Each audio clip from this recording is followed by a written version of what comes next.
Hi friends, இன்றைக்கி நான் உங்களுக்கு யூனிட் 3ல் இருக்கிற ஹிஸ்ட்ரி கல்ச்சர் ஆஃப் இந்தியா அதோட கண்டினியூஷன் நம்ம அன்றைக்கி பார்த்தோம்னா இண்டஸ் வேலி சிவிலைசேஷன் பார்த்தோம். இப்போ அடுத்து வந்து நம்ம பார்க்க போகிறது குப்தாஸ் தான் பார்க்க போகிறோம். குப்தாஸ் வந்து ரொம்ப இம்பார்ட்டண்ட்டான டாபிக். ஓகேவா? எப்படின்னு கேட்டிங்கன்னா, இந்த குப்தாஸ்லேருந்து கண்டிப்பாக ஒரு கொஷின் டெஃபினட்டாக வரும் அப்படிங்கிறது நமக்கு தெரியும். பட் என்ன ஒரு டிஃப்ரென்ஸ் அப்படின்னா, முன்னாடி உள்ள இருந்த டைமுக்கும் இப்போ உள்ள டைமுக்கும் நமக்கு கொஞ்சம் எப்படி சொல்கிறது, கொஷின்ஸ்லாம் கொஞ்சம் கிரிட்டிக்கலாக வருது. ஓகேவா? ஸோ நம்ம இப்போ வந்து குப்தாஸை பற்றி நம்ம பார்ப்போம். ஃப்ரெண்ட்ஸ், இதை வந்து நீங்கள் கவர் பண்ணிவிட்டு, நான் வந்து ஸ்கூல் புக்ஸ்லேருந்து கவர் பண்ணியிருக்கேன். கவர் பண்ணது போக உங்களுக்கு வந்து எப்படின்னு கேட்டிங்கன்னா, அதர் ப்ரீவியஸ் இயர் கொஷின் நான் உங்களுக்கு கொடுத்துருக்கேன். ப்ரீவியஸ் இயர் கொஷின் உங்களுக்கே தெரியும் என்ன ஒரு சைக்காலஜி அப்படின்னு கேட்டிங்கன்னா, ஒரு கையில் வந்து ப்ரீவியஸ் இயர் கொஷின் இருக்கணும், இன்னொரு கையில் வந்து நமக்கு சிலபஸ் இருக்கணும். அது அப்படி தானே? ஓகே, ஸோ நம்ம இப்போது வீடியோக்குள்ளே போகலாம். குப்தாஸை நம்ம ஸ்டார்ட் பண்ணியிருக்கோம். ஓகே, குப்தாஸ் அப்படின்னு பார்க்கும்போது குப்தாஸ் வந்து எப்படி அப்படின்னு கேட்டிங்கன்னா, ஃபஸ்ட்டே வந்து ஃபியூடலிசம்ங்கிற ஒன்று தான் வந்து அவங்க ஃபாலோ பண்ணாங்க. ஃபியூடலிசம் அப்படிங்கிறது என்ன அப்படின்னு கேட்டிங்கன்னா, அதாவது அவங்களுடைய ஆட்சி காலத்தில் கல்டிவேட்டர்ஸ் லேண்டை வந்து கல்டிவேட் பண்ணுவாங்க பார்த்தீங்களா?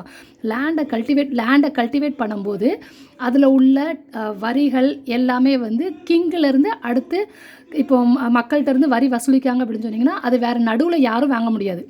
ஜமீன்தாரி சிஸ்டமோ ரயத்வாரி சிஸ்டம் அந்த மாதிரிலாம், அந்த ரயத்வாரி சிஸ்டம் கிடையாது, எந்த வாரி சிஸ்டமும் கிடையாது. ஸ்ட்ரெயிட்டாக வந்து அது கிங்குக்கு மட்டும்தான் போய் சேரும் அப்படிங்கிற மாதிரி தான், அதை தான் ஃபியூடலிசம் அப்படிங்கிற மாதிரி சொன்னாங்க. ஓகேவா ஃப்ரெண்ட்ஸ்? உங்களுக்கு இன்னொரு விஷயம் நான் உங்களுக்கு தமிழில் கொடுக்கல, இருந்தாலும் நான் உங்களுக்கு தமிழில் வந்து எக்ஸ்பிளைன் பண்ணிக்கிட்டே தான் வரேன். ஓகே, உங்களுக்கு வேறு ஏதாவது டவுட் இருந்தால் நீங்கள் சொல்லுங்கள், நான் உங்களுக்கு ஃபர்தராக வீடியோஸில் போடுறேன். ஓகே, இப்போ குப்தா பீரியடை பற்றி நம்ம பார்ப்போம். குப்தா பீரியட் அப்படிங்கும்போது நமக்கு அதை பற்றி வந்து நமக்கு எதுலேருந்துலாம் நமக்கு தெரிஞ்சுது அப்படின்னு கேட்டிங்கன்னா, ஃபஸ்ட்டு லிட்ரரி சோர்சஸ்னால் என்னது? ஒரு கிராமர் மூலியமாகவோ ஒரு இலக்கணம் மூலியமாகவோ அந்த மாதிரி விஷயங்களில் அவங்களோட கருத்துக்களை எப்படிலாம் பதிவு பண்ணியிருந்தாங்க அப்படிங்கிறத நம்ம பார்ப்போம். ஃபஸ்ட்டு பார்த்திங்கன்னா, நாரதா, விஷ்ணு பிரகஸ்பதி, காத்யாயனா ஸ்மிருதிஸ், அப்புறம் இந்த மாதிரி கமண்டகாவோட நித்திசாரா, அப்படின்னா கமண்டகா எழுதின நித்திசாரா ஆகட்டும். இது வந்து நான் கமண்டகா எழுதின நித்திசாரா வந்து எதை பற்றி இருக்குன்னு கேட்டிங்கன்னா, கிங் வந்து அரசியல் எப்படி நடத்தினார் அப்படிங்கிறத வந்து நமக்கு பார்க்குற புக்கு தான் வந்து இந்த கமண்டகா எழுதின நித்திசாராங்கிற புக்கு. அப்புறம் தேவி சந்திரகுப்தமும் சரி, முத்ரா ராட்சசமும் சரி, இது ரெண்டுமே வந்து விஷாகதத்தா எழுதியிருப்பார்.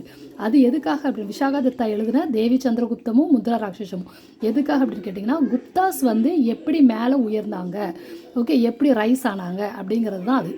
அதுக்கப்புறம் வேறு என்னது, காளிதாஸாவை பற்றி, புத்திஸ்ட்டை பற்றி, ஜெயின் டெக்ஸ்ட்னால் ஜெயினிசம் வந்து எப்படி ஒரு ரோல் ப்ளே பண்ணுச்சு அப்படிங்கிறதெல்லாம் நம்ம வந்து பார்க்கலாம். ஓகே, அதுக்கு அடுத்தபடியாக பார்த்திங்கன்னா ஹர்ஷாங்கிறவங்க ரத்னாவளி, நாகநந்தா, பிரியதர்ஷிகா இப்படிங்கிறதெல்லாம் எழுதினாங்க.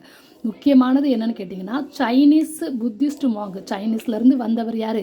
ஃபாஹென். அவர் எந்த காலகட்டத்தில் வந்திருப்பார்னா, சந்திரகுப்தா 2 அந்த காலகட்டம், ரைன்னா காலகட்டம், அந்த காலகட்டத்தில் இந்தியாவுக்கு வந்திருப்பார். ஸோ அவர் எதுக்காக வந்தார், என்னெல்லாம் பண்ணார் அப்படிங்கிறது. ஸோ குப்தர்களை பற்றி நமக்கு தெரியணும் அப்படின்னு, குப்தர்கள் பீரியடை பற்றி தெரியணும்னா இந்த மாதிரி லிட்ரரி சோர்சஸ் மூலிமா நம்ம தெரிஞ்சுக்கலாம் அப்படிங்கிறத சொல்கிறாங்க. Okay friends,